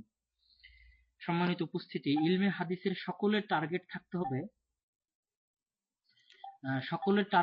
হবে যে ইলমে হাদিস আমরা শিখবো, টার্গেট বড় হতে হবে। তো এখানে ইলমে হাদিসের ছাত্রের জন্য আমি তিনটা বৈশিষ্ট্য বলবো, যে তিনটা বৈশিষ্ট্য অবশ্যই থাকতে হবে ইলমে হাদিসের একজনের ছাত্রের জন্য। তার মধ্যে সবচেয়ে যেটা বড় বৈশিষ্ট্য সেটা হচ্ছে পাপ মুক্ত থাকা। দিওয়ানু শাফিঈ পৃষ্ঠা ৭২, ইমাম শাফিঈ রাহিমাহুল্লাহর একটা কবিতা এখানে নকল করা হয়ে থাকে। ইমাম শাফিঈ তার উস্তাদ ওয়াকিকে একবার বলছিলেন যে আমি কোনো কিছু মুখস্থ করার পর শাকাউতু ওয়াকি লিসুই হিফজি, আমি আমার স্মৃতিশক্তির দুর্বলতা মুখস্থ করার পর ভুলে যাই, এই সমস্যা আমার ওস্তাদ ওয়াকির সামনে পেশ করলাম। আমার ওস্তাদ ওয়াকি বললেন, ই'লাম বিআন্নাল ইলমা নূরুন ওয়া নূরুল্লাহি লা ইউতা লিআসি, জেনে রাখো হে শাফি, ইলম আল্লাহ সুবহানাহু ওয়া তাআলার কোরআন এবং রাসূলের হাদিসের জ্ঞান, আল্লাহ প্রদত্ত আলো, লা ইউতা লিআসি, এই নূর ওই অন্তরে প্রবেশ করতে পারে না যে অন্তর পাপযুক্ত। কোরআন এবং হাদিসের জ্ঞান খালেস, যে জ্ঞান আল্লাহ কবুল করবে। কোরআন এবং হাদিসের জ্ঞান একজন পাপী অর্জন করতে পারে, কিন্তু সেই জ্ঞান তার কোনো উপকারে আসবে না, দুনিয়াতেও না আখেরাতেও না। সেই জ্ঞান তাকে কোনো পরিবর্তন করতে পারবে না। কিন্তু বাস্তবে যদি কোরআন এবং হাদিসের উপকারী জ্ঞান আমরা নিতে চাই, যে জ্ঞান আমাদের জীবনটা পাল্টে দিবে, তাহলে এক নম্বর শর্ত হচ্ছে পাপ মুক্ত থাকতে হবে। পাপ এবং জ্ঞানের আলো, ইলমে হাদিসের আলো, ইলমে কোরআনের আলো একত্রিত হতে পারে না, এটা প্রথম শর্ত। আল্লাহ সুবহানাহু ওয়া তাআলা যেন আমাদের এখানে যারা উপস্থিত হয়েছেন তাদেরকে ইলমে হাদিসের জন্য পাপ মুক্ত থাকার তৌফিক দান করেন। আল্লাহুম্মা আমিন। তারপরে দ্বিতীয় যে শর্ত, যেই শর্ত ইলমে হাদিসের জন্য আমার এবং আপনার কাছে থাকতেই হবে, সেটা হচ্ছে অত্যধিক পরিশ্রম। আমার ওস্তাদ এবং আমার শ্রদ্ধেয় পিতা, তিনি এই কথাটা বারবার বলতেন যে মেহনত কিসি কো ধোকা নাহি দেতি। দুনিয়াতে সবকিছুই আমাকে এবং আপনাকে ধোকা দিতে পারে। আমার স্ত্রীও আমাকে ধোকা দিতে পারে, আমার পিতাও আমাকে ধোকা দিতে পারে, আমার মাও আমাকে ধোকা দিতে পারে, আমার ছেলেও আমাকে ধোকা দিতে পারে, সবাই ধোকা দিতে পারে। কিন্তু আমার পরিশ্রম কোনোদিন আমাকে ধোকা দিবে না, আমার আমল কোনোদিন আমাকে ধোকা দিবে না, কোশ্চিন কালো নয়। দুনিয়ার সবকিছুই ধোকা দিতে পারে, কিন্তু মেহনত কিসি কো ধোকা নাহি দেতি, পরিশ্রম, মানুষের আমল, মানুষের কাজ কোনোদিন মানুষকে ধোকা দেয় না। তাই ইলমে হাদিস যারা অর্জন করতে চান তাদেরকে অবশ্যই পরিশ্রম করতে হবে। পরিশ্রম এর পরিশ্রমের পাল্টা কোনো অপশন নাই। পরিশ্রমই আপনাকে ইলমে হাদিসের শীর্ষে উঠাতে পারে। এই পরিশ্রমের একটা স্তর এটা হতে পারে যে আজকে আপনি এই ক্লাসে নিয়মিত থাকবেন, হয়তো বা কষ্ট হবে। আজকে কতজনকে দেখতে পাচ্ছি আমি বলতে পারছি না এখানে কতজন আছেন, 20-30 জন হবে অবশ্যই। কিন্তু আপনি দেখা যাচ্ছে পরিশ্রম করলেন না, আজকে আছেন 45 জন, আজকে আছেন কিন্তু আর একদিন আপনি আসলেন না পরবর্তী ক্লাসে, তাহলে বোঝা যাচ্ছে যে আপনার পরিশ্রমে ঘাটতি আছে। সুতরাং পরিশ্রম করতে হবে। ইলমে হাদিসের জন্য অবশ্যই আপনার ভিতর পরিশ্রমের গুণটা থাকতে হবে। ইলমে হাদিসের জন্য আপনি আপনার সময়কে কুরবান করবেন। শুধু এই ক্লাসে উপস্থিত হওয়া নয়, বাড়িতে বুখারী, মুসলিম, আবু দাউদ, নাসাই, তিরমিজি সেগুলো পড়বেন। রাসূলের সাথে যদি থাকার ইচ্ছা কি আমাদের আপনাদের হয় না? অবশ্যই হয়। তাহলে হাদিস পড়ুন, যতক্ষণ হাদিস পড়বেন ততক্ষণ রাসূলের সাথে থাকবেন। আপনি রাসূলের সাহাবী। আবু বকর, ওমর আর আপনার মধ্যে পার্থক্য এতটুকুই, আবু বকর, ওমর রাদিয়াল্লাহু তাআলা সরাসরি রাসূলকে দেখেছে, আপনি সরাসরি দেখতে পাচ্ছেন না, বাস এতটুকুই পার্থক্য। কিন্তু যতক্ষণ হাদিসের সাথে থাকবেন ততক্ষণ রাসূলের সাথে আছেন, ততক্ষণ যেন আপনি রাসূলের সাহাবী। তাই তো ইমাম শাফিঈ রাহিমাহুল্লাহ বলছেন যে আমি যখন কোন আসহাবুল হাদিস, আহলুল হাদিস তথা মুহাদ্দিসদেরকে দেখি তখন যেন আমি সাহাবীকে দেখি। কথাটা কিন্তু এমনি বলেননি, বাস্তবেই যখন আমারও অন্তরে আমি এখন ফিলিংস বুঝতে পারি যে যখন আমি কোনো মুহাদ্দিসকে দেখি, যেমন আব্দুল মুহসিন আল আব্বাদ বা যদি নাসরুদ্দিন আলবানীকে দেখার সুযোগ হতো, তাহলে এরকমই অনুভূতিটা হতো যে আমি যেন রাসূলের কোনো সাহাবীকে দেখছি। আল্লাহু আকবার, সত্যি এটাই বাস্তব। এই জন্য ইমাম আলবানী রাহিমাহুল্লাহকে শাইখ বিন বাজ বলছিলেন যে আপনি ওইভাবে আমাদেরকে সালাত আদায় করান যেভাবে আপনি যেইভাবে আল্লাহ রাসূল এই মুজে সালাত আদায় করিয়েছেন। এই বিশ্বাসটা কিভাবে তৈরি হতে পারে যে আলবানী রাহিমাহুল্লাহ নিশ্চিত জানেন রাসূল কিভাবে সালাত আদায় করাইছেন? এই বিশ্বাসটা কিভাবে আসতে পারে? ইলমে হাদিসের সাথে রাত দিন লেগে থাকা, ইলমে হাদিসের সাথে রাত দিন পড়ে থাকা। ইমাম আহমদ বিন হাম্বল রাহিমাহুল্লাহকে মানুষ মনে করত যে ইমাম আহমদ বিন হাম্বল রাহিমাহুল্লাহ যেটা করছেন ওটাই আল্লাহ রাসূল করতেন। এই জন্য ইমাম আবু দাউদ রাহিমাহুল্লাহর পক্ষ থেকে পাওয়া যায় যে ইমাম আহমদ বিন হাম্বল সুবহানাহু ওয়া তাআলার কাছে যদি কিছু চান আর আল্লাহ যদি কবুল করে, তাহলে আল্লাহ সুবহানাহু ওয়া তাআলা কোনোদিন আপনাকে ফিরিয়ে দিবেন না। সুতরাং বুলেট বন্দুকের গুলি মিস হতে পারে, পারমাণবিক বম বা গোলা নিক্ষেপ বম মিস হতে পারে, ক্ষেপণাস্ত্র মিস হতে পারে, কিন্তু দোয়া যদি একবার আল্লাহর দরবারে কবুল হয়ে যায়, দোয়া কোনোদিন মিস হবে না। এই জন্যই আমরা সালাতের শেষে বলি আল্লাহুম্মা লা মানিআ লিমা আ'তাইতা, আল্লাহ তুমি যদি কিছু দিতে চাও দুনিয়ার কেউ বাধা দিবে না,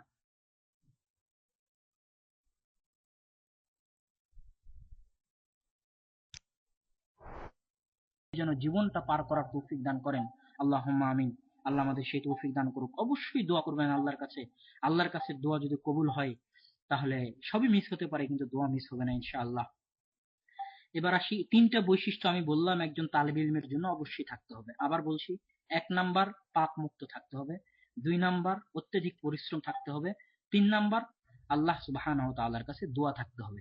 এই তিনটা মাথায় প্রবেশ করায় নেন একদম স্পষ্টভাবে যে একজন ইলমে হাদিসের ছাত্রের জন্য, একজন তালিব ইলমের জন্য তিনটা বৈশিষ্ট্য আবশ্যক। 1, পাপ মুক্ত থাকা, 2, অত্যধিক পরিশ্রম করা, 3, আল্লাহ সুবহানাহু ওয়া তাআলার কাছে দোয়া করা। এখন আরো কিছু বৈশিষ্ট্য যেটা আমরা যারা ক্লাসে আছেন তাদের উদ্দেশ্যে আমি বলবো। 1 নাম্বার বৈশিষ্ট্য আপনাদের উদ্দেশ্যে আমার থাকবে নিয়মিত ক্লাসে থাকা। নিয়মিত ক্লাসে না থাকলে ইলমে বরকত হয় না। ঠিক যে সময় দেওয়া থাকবে ওই সময় ঢোকার চেষ্টা করবেন যাতে কোনো কথা মিস না যায়, এবং প্রতি মাসে যদি সম্ভব হয় ছুটিতে থাকলে 2 বার ক্লাস নিব, তাহলে ওই 2 বারের ক্লাসে অবশ্যই কোনোদিন ক্লাস মিস দিবেন না। ক্লাস মিস দিলে যে উদ্দেশ্য নিয়ে যদি নিয়ত খালেস থাকে তাহলে এই উদ্দেশ্যটা হাসিল করতে পারবেন না। ক্লাস মিস দেওয়া যাবে না। 2 নম্বর কথা হচ্ছে শিক্ষকের কাছে জিজ্ঞেস করা। আমি শিক্ষক না, জাস্ট আমি আপনাদের ভাই। অবশ্যই আপনারা জিজ্ঞেস করবেন, অনুষ্ঠানের শেষে আপনাদের জিজ্ঞেস করার সুযোগ থাকবে লিখিত আকারে এবং মাইক নিয়ে, কোনো সমস্যা নেই। জিজ্ঞেস করা হচ্ছে জ্ঞানের অর্ধেক, জিজ্ঞেস করবেন। তৃতীয় আর একটা বৈশিষ্ট্য, দীর্ঘকাল যাবৎ ইলম হাসিলের পিছনে সময় ব্যয় করা। আসলে এরকম 1 ঘন্টা ক্লাসে ইলম হাসিল হয় না। ইলম হাসিলের জন্য কমসে কম 15 থেকে 20 বছর সময় ইলম হাসিলের পিছনে ব্যয় করতে হবে। তো যারা ভালোভাবে ইলমে হাদিস শিখতে চান তাদের সবচেয়ে বড় বৈশিষ্ট্য হচ্ছে দীর্ঘকাল পরিশ্রম করতে হবে। চতুর্থ একটা বৈশিষ্ট্য হচ্ছে স্মরণ শক্তি ভালো হওয়া। যদিও স্মরণ শক্তি মহান আল্লাহর দান, তারপরও পরিশ্রম করলে, বেশি মুখস্থ করলে স্মরণ শক্তির উন্নতি হয়। তারপরে বৈশিষ্ট্য হচ্ছে পিতামাতা এবং শিক্ষক যার কাছে আপনি পড়বেন। আমাকে সম্মান করার কোনো প্রয়োজন না, আমি আপনাদের ভাই, কিন্তু আরো অন্য যার কাছে আপনি ইলম হাসিল করবেন তাদেরকে অবশ্যই সম্মান করবেন। পিতামাতা এবং শিক্ষককে সম্মান করলে ইলমে বরকত হয়, আর যদি তাদেরকে সম্মান না করেন তো ইলমে বরকত হবে না। আর ইখলাসের বিষয়টা আমরা শুরুতেই বলেছি। এখন লাস্টে 2টা গুরুত্বপূর্ণ বিষয় বলবো। একটা গুরুত্বপূর্ণ বিষয় হচ্ছে ইলম হাসিলের সবচেয়ে বড় শর্ত হচ্ছে সফর করা। সফর করলে ইলম বাড়ে। এটা আমাদের তাদবিনুস সুন্নাহর অধ্যায়ে একটা আলাদা আলোচনায় থাকবে। হাদিস সংকলন সংক্রান্ত যে আলোচনাগুলো আমরা আমাদের ক্লাসে করব তখনই সফরের আলোচনাটা থাকবে, কিন্তু এখানে সংক্ষিপ্ত বলে নি সফর করলে ইলম বাড়ে। সুতরাং সফর করবেন। এই যে আপনি নেটে আজকে আমার কাছে পড়ছেন, এটা সফর করা নয়। এটা এখানে সফর করার পিছনে একটা ঘটনা বলি, তাহলে আপনারা বুঝতে পারবেন যে ইমাম আহমদ বিন হাম্বাল, সম্ভবত ইমাম আহমদ বিন হাম্বাল বা সঠিক নাম মনে পড়ছে না, তারা একবার মুসান্নাফ আব্দুর রাজ্জাক, যিনি মুসান্নাফ আব্দুর রাজ্জাক একটা প্রসিদ্ধ কিতাব, তো মক্কায় হজ করতে আসছিলেন ওই সময় মুসান্নাফ আব্দুর রাজ্জাকের লেখক আব্দুর রাজ্জাক, ইমাম আব্দুর রাজ্জাক। তো ওই সময় ইমাম বুখারী রাহিমাহুল্লাহ হতে পারে, ইমাম আহমদ বিন হাম্বাল রাহিমাহুল্লাহ হতে পারে, সঠিক নামটা মনে করতে পারছি না, তারাও হজে ছিলেন। তো তারা তার কাছে ইলম হাসিল করতে যেতেন হজ শেষ করে, কেননা ইমাম আব্দুর রাজ্জাকের বাড়ি হচ্ছে ইয়েমেন। তারা হজ শেষ করার পর ইয়েমেনে তার কাছে ইলম হাসিল করতে যাইতেন। তো যখন তারা দেখলেন হজে তিনি আসছেন, তখন তারা দুইজন বললেন যে চলেন আমরা ইমাম আব্দুর রাজ্জাকের নিকট ইলম হাসিল করি। তখন তাদের মধ্যে একজন বললেন যে না, আমরা সফর করে এখান থেকে কষ্ট করে ইয়েমেন যাব, কষ্ট করে ইয়েমেন যাওয়ার পর ইয়েমেনের মাটিতে বসে তার কাছ থেকে আমরা ইলম হাসিল করব, তাহলে আমাদের ইলমটা বেশি স্মরণ থাকবে। তাহলে দেখেন মক্কার মাটিতে ইমাম আব্দুর রাজ্জাককে কাছে পাওয়ার পরেও তারা তার কাছে হাদিস শিখছেন না, এই উদ্দেশ্য নিয়ে যে কষ্ট করে ইয়েমেন তার বাড়িতে যাবেন এবং তার বাড়িতে গিয়ে হাদিসের ইলম হাসিল করবেন। সুতরাং এই বিষয়টা অবশ্যই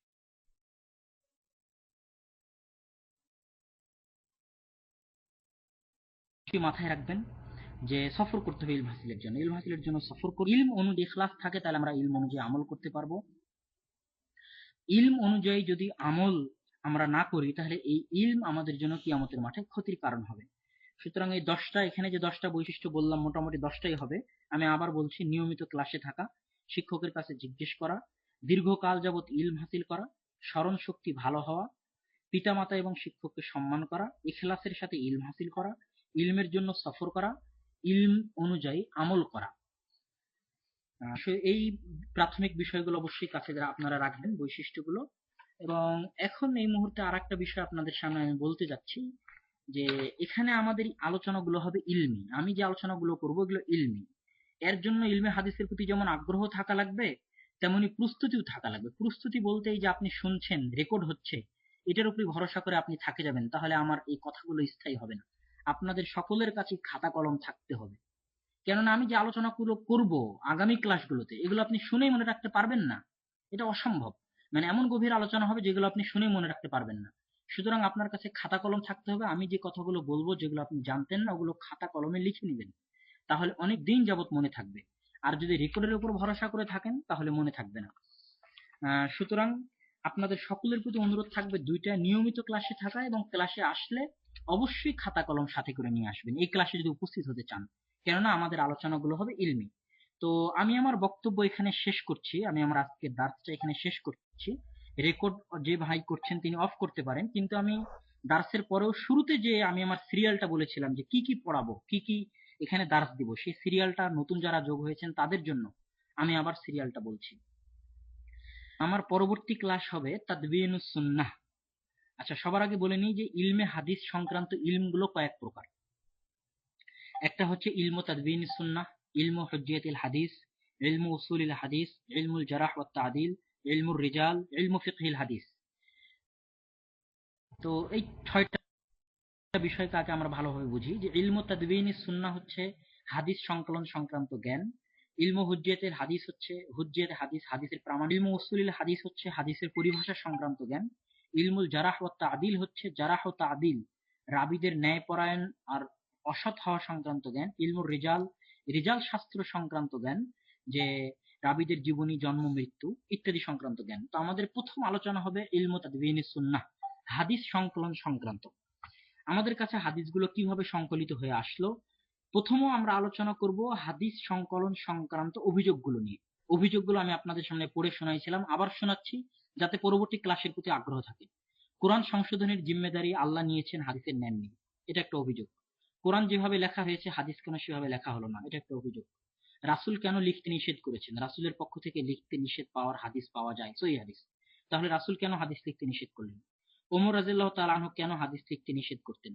তিনি হাদিস জমা করার সিদ্ধান্ত নিয়েছিলেন, কিন্তু তারপরও কেন হাদিস জমা করেননি? এত পরে সংকলিত হওয়া হাদিসগুলো কি বাস্তবে রাসূলের হাদিস? ইমাম বুখারী নাকি 6 লাখ হাদিসের হাফেজ ছিলেন, আহমদ বিন হাম্বল 10 লাখ হাদিসের হাফেজ ছিলেন। এত হাদিস তারা কোথায় পেলেন? না, এগুলো সব মিথ্যা। আর সর্বশেষ সবচেয়ে বড় অভিযোগ হচ্ছে এগুলো অনারবদের ষড়যন্ত্র। কেন আমরা যে সমস্ত মুহাদ্দিসদেরকে চিনি সবাই হচ্ছে অনারব। ইমাম বুখারী, আবু দাউদ, নাসাই, তিরমিজি সকলেই প্রায় আপনার খোরাসান বা আপনার উজবেকিস্তান, কাজাখিস্তান, তারপরে কিরগিজিস্তান, এই অঞ্চলগুলোর, প্রায় ইরাক, বাগদাদ, ইরান, এই অঞ্চলগুলোর। তাহলে এটা অনারবদের ষড়যন্ত্র, অনারবরা ইসলামকে ধ্বংস করার জন্য এইভাবে হাদিস জমা করেছে। তো এটা গেল সবচেয়ে বড় অভিযোগ। এই অভিযোগগুলো প্রথমত আমাদের আলোচনায় আসবে, তাদবিনুস সুন্নাহর আলোচনায়। তারপরে আসবে শতাব্দী ভিত্তিক হাদিস সংকলন। প্রথম শতাব্দীতে কি কি হাদিস সংকলন হয়েছিল, দ্বিতীয় শতাব্দীতে কি কি, তৃতীয় শতাব্দীতে কি কি, চতুর্থ শতাব্দীতে কি কি, এবং এই সংকলিত হওয়া বইগুলো, যে বইগুলো আছে মুওয়াত্তা মালিক, মুসনাদ আবি শাইবা, মুসান্নাফ আব্দুর রাজ্জাক, আবু দাউদ, নাসাই, তিরমিজি, তাবারানী, মুআজামুল কাবীর, মুআজামুস সাগীর, এই মুসনাদ, মুসনাদে আহমদ, এই যে বইগুলো আছে, প্রত্যেকটা বইয়ের উপর আমাদের 3 ভাগে বিভক্ত হয়ে আলোচনা হবে। একটা থাকবে বইটার নামটা আসলে কি, বইটার লেখকের কিছু হালকা পরিচয়, বইটার হালকা পরিচয়, হালকা পরিচয় বলতে বইটা তিনি কিভাবে লিখেছেন, কিভাবে সাজাইছেন, বইটাতে কি শুধু সহিহ হাদিস আছে না জয়ীফ হাদিস আছে, থাকলে সেটা কিভাবে জানা যাবে, সেই বইটার কোনো ব্যাখ্যা আছে কিনা, বইটার বাংলা অনুবাদ হয়েছে কিনা, বইটার কোনো তাহকিক আছে কিনা, এই এবং বইটার মানহাজ, এটার উপর আলোচনা হবে। এবং প্রথম শতাব্দী, দ্বিতীয়, তৃতীয়, চতুর্থ শতাব্দী পর্যন্ত এই আলোচনাটা আমাদের প্রায় দীর্ঘ হবে, হয়তো বা 3, 4, 4, 5 ক্লাসও লাগতে পারে। এই আলোচনাটা দীর্ঘ চলবে। তারপরে আমরা বইগুলোকে বিভক্ত করব। এই সব বইগুলোকে কিভাবে বিভক্ত করব? প্রকার আকারে সুনান বই, মুসনাদ বই, জামে বই, এই আকারে বিভক্ত করে একটা ছোট্ট আলোচনা হবে। তারপরে আমরা আলোচনা আসবো হুজ্জতে হাদিস, যারা হাদিস অস্বীকার করতে চায় তাদের দলিলগুলোর জবাব। তারপরে আমরা আলোচনা আসবো উসুলে হাদিস, মুরসাল কাকে বলে, মারফু কাকে বলে, মাওকুফ কাকে বলে, ইত্যাদি হাদিসের যত পরিভাষা আছে সবগুলি আলোচনা হবে ইনশাআল্লাহ। এবং তারপরে আরো যে তিনটা থাকবে, এটা আপনাদের অ্যাবিলিটির উপর আমি বাকি দার্সগুলো দিব। ইলমুল জারাহ ওয়া তাদিল এবং ইলমুল রিজাল, এই দুটোই সবচেয়ে কঠিন। তো উসুলে হাদিস পর্যন্ত আলোচনা চলবে, কিন্তু ইলমুল জারাহ এবং ইলমুল রিজালের আলোচনা আপনাদের অ্যাবিলিটির উপর পরবর্তীতে নির্ভর করবে ইনশাআল্লাহুল আজিজ। তো আমি আমার আলোচনা এখানেই শেষ করছি। আমার আলোচনার শুরু থেকে শেষ পর্যন্ত আমি সংক্ষিপ্ত আরেকবার রিভাইজ দিয়ে নিই। প্রথম আমরা আলোচনা করেছিলাম যে আধুনিক শিক্ষার সাথে ধর্মীয় শিক্ষার তুলনা করেছি, এবং তারপরে ধর্মীয় শিক্ষা এবং তাকওয়া, কে বেশি জ্ঞানী, কে বেশি আলেম, এটা আলোচনা করেছি। এবং এর মধ্যে ছিল আসলে কে চালাক আর কে বোকা, কে ব্যাকডেটেড আর কে চালাক, এই বিষয়ে আমাদের আলোচনা ছিল। তারপরে আলোচনা করেছি ধর্মীয় শিক্ষার সবচেয়ে বড় আপদ, সবচেয়ে বড় বিপদ হচ্ছে রিয়া। তারপরে আলোচনা করেছি ইখলাসের উপকারিতা নিয়ে, ইখলাস থাকলে কি কি হতে পারে। এবং তারপরে আলোচনা করেছি ইলমে হাদিসের গুরুত্ব, তারপরে একজন তালেবে ইলম বা ইলমে হাদিসের কি কি বৈশিষ্ট্য থাকা উচিত সে আলোচনা করেছি। এবং সব শেষে একটা কথা বলে আমি শেষ করছি, আপনার যে ইলম বাড়ছে এটা আপনি কিভাবে বুঝবেন, এটা বলে আমি শেষ করছি। যত ইলম বাড়বে আপনি তত নম্র হবেন, তত ভদ্র হবেন, তত আপনার অহংকার কমে যাবে। যতই বাড়বে ইলম ততই মনে হবে আমি কিছুই জানি না। এটাই ইলম বাড়ার প্রমাণ। যদি এটা না আসে তাহলে বুঝবেন ইলম বাড়ছে না। তো আখির দাওয়ানা আনিল হামদুলিল্লাহি রাব্বিল আলামিন।